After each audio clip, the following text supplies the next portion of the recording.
निवेश करना क्यों आवश्यक है, इससे समझने के लिए आपने जीवन में आने वाले विभिन्न लक्ष्यों के बारे में सोचें। पहला घर या अपनी पहली कार खरीदने के लिए या अपने दोस्तों एवं परिवार के साथ विदेश यात्रा के लिए आप पर्याप्त धन बचाना चाहेंगे। लंबी अवधि में आपको अपने बच्चों की उच्च शिक्षा के लिए बहुत अधिक पैसे की आवश्यकता हो सकती है।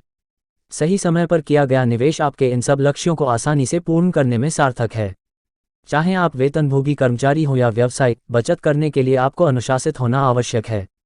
यदि आप शादीशुदा हैं तो कुल आय का 10%, 15% अन्यथा 25%, 30% बचत करने का लक्ष्य रखें। बचत की राशि को fixed deposit, recurring deposit, RD, mutual fund आदि में निवेश करके अच्छा मुनाफा किया जा सकता है। बचत से अर्जित की हुई संपत्ति से आपातकाल में भी मदद मिल सकती है। निवेश का मूल उद्देश्य क्या है?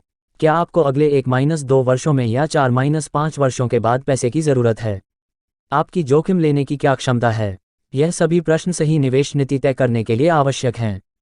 निवेश की सही रणनीति बनाने के लिए यह जानना बहुत जरूरी है कि आप कैसे तय करें कि किस अवधि में आपको धनराशि की जरूरत होगी। अगले भाग में हम यही तय करने के सिद्धांत समझने की कोशिश करेंगे। ऐसा नहीं है कि अपने पैसे को निवेश करने का इकलौता कारण सिर्फ अपनी मौजूदा संपत्ति को बढ़ाना है। हाँ, यह आपका मुख्य उद्देश्य हो सकता है, पर इकलौता नहीं। वास्तव में निवेश करने के कई और फायदे भी हैं। आइए कुछ दूसरे कारणों पर भी ध्यान दें जिनकी वजह से आपको अपना पैसा निवेश करना चाहिए। अपने जीवन के लक्ष्यों को पूरा करने के लिए आपके जीवन में कई बड़े और छोटे लक्ष्य हो सकते हैं, जैसे कि खुद का बिजनेस शुरू करना, अपने सपनों की कार खरीदना या अपने सपनों का घर बनाना। हो सकता है कि सिर्फ अपनी कमाई के एक हिस्से को बचाकर आप अपने इन लक्ष्यों को पूरा ना कर पाएं, और जिस तरह महंगाई हर दिन बढ़ रही है, कुछ साल बाद शायद ही आप अपनी छोटी छोटी बचत से अपने बच्चों की शादी या पढ़ाई का खर्च पूरी तरह उठा पाएं। अपनी रिटायरमेंट के लिए आपके जीवन भर मेहनत करने का क्या मतलब रह जाता है अगर आपके रिटायरमेंट के बाद भी आपकी जीवन शैली आर्थिक रूप से सुरक्षित नहीं है? अपनी बचत को नियमित रूप से एक सुरक्षित रिटायरमेंट के अनुकूल योजना में निवेश करके आप खुद को और अपने जीवन साथी को ऐसी स्थिति का सामना करने से बचा सकते हैं। किसी भी आपातकालीन स्थिति के लिए तैयार रहने के लिए आपातकालीन स्थितियों की सबसे बुरी बात यह है कि आप यह कभी नहीं जान सकते कि वो कब आपके सामने आकर खड़ी हो जाएगी, लेकिन हमेशा तैयार रहना इनसे बचने का सबसे अच्छा तरीका है। जैसा कि मशहूर उपन्यासकार फ्रांज काफ्का ने एक बार कहा था, किसी चीज़ के होने पर उसकी ज़रूरत ना होना किसी चीज़ की ज़रूरत होने पर उसके ना होने से कई गुना बेहतर है।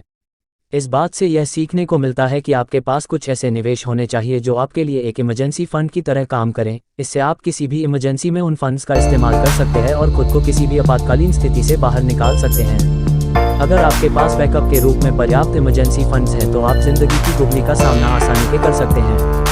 और जब आप अपनी बचत को निवेश करते हैं तो आप यह सुनिश्चित करते हैं कि आप किसी भी मेडिकल या नॉन मेडिकल स्थितियों से निपटने के लिए वित्तीय रूप से तैयार हैं। और यह सब शायद आप सिर्फ बचत की मदद से ना कर पाएं। बढ़ती महंगाई और रिहायशी खर्च से निपटने के लिए आप शायद यह बात पहले से ही जानते हैं कि आप चाहे कहीं भी रह रहे हों, सभी जगह रहने की लागत, लिविंग कॉस्ट लगातार बढ़ती जा रही है। किराने के सामान से लेकर दवाओं तक रोजमर्रा की ज़रूरतों का खर्च लगातार बढ़ ही रहा है। जैसे जैसे महंगाई बढ़ रही है, मुद्रा का मूल्य गिरता जा रहा है, सभी चीज़ों की लागत एक साथ बढ़ती जा रही है और इसी के साथ आपकी क्रय शक्ति यानी खरीदारी की क्षमता घटती जा रही है। ऐसी स्थिति में जैसे जैसे साल बीतते जा रहे हैं, सिर्फ अपनी बचत के साथ ही अपनी मौजूदा जीवन शैली को बनाए रखना मुश्किल हो सकता है। हालांकि इक्विटी जैसे साधनों में अपने पैसे का निवेश करके आप एक अच्छी दर से रिटर्न पा कर सकते हैं, जो महंगाई दर के मुकाबले काफ़ी ज़्यादा हो सकती है।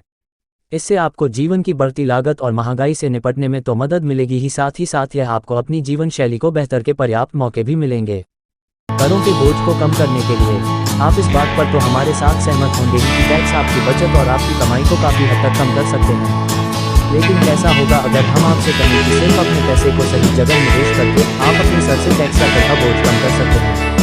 आयकर अधिनियम 1961 टैक्स प्लानिंग के लिए बहुत गुंजाइश देता है। उदाहरण के लिए अधिनियम की धारा 80C, जो सबसे ज़्यादा इस्तेमाल किए जाने वाले प्रावधानों में से एक है, आपको कुछ निवेशों में इन्वेस्ट की गई राशि को कुल आय में से कम करने की सुविधा देता है। यानी उन निवेशों के जरिए आप अपनी कर योग्य आय या टैक्सेबल इनकम में कटौती कर सकते हैं और टैक्स बचा सकते हैं। इसके अलावा equity linked saving scheme ELSS, public provident fund PPF और unit linked insurance plan ULIP जैसे कई इन्वेस्टमेंट प्लान आपको कई तरह की टैक्स छूट देते हैं। तो यह भी आपके पैसे को निवेश करने का एक और बड़ा कारण है। निष्कर्ष, अब जब आप जानते हैं कि निवेश क्यों ज़रूरी है, तो जाहिर है कि हम अगले बड़े सवाल की ओर बढ़ें, आपको कब निवेश करना चाहिए। इसके जवाब के लिए अगले लेसन पर जाएं।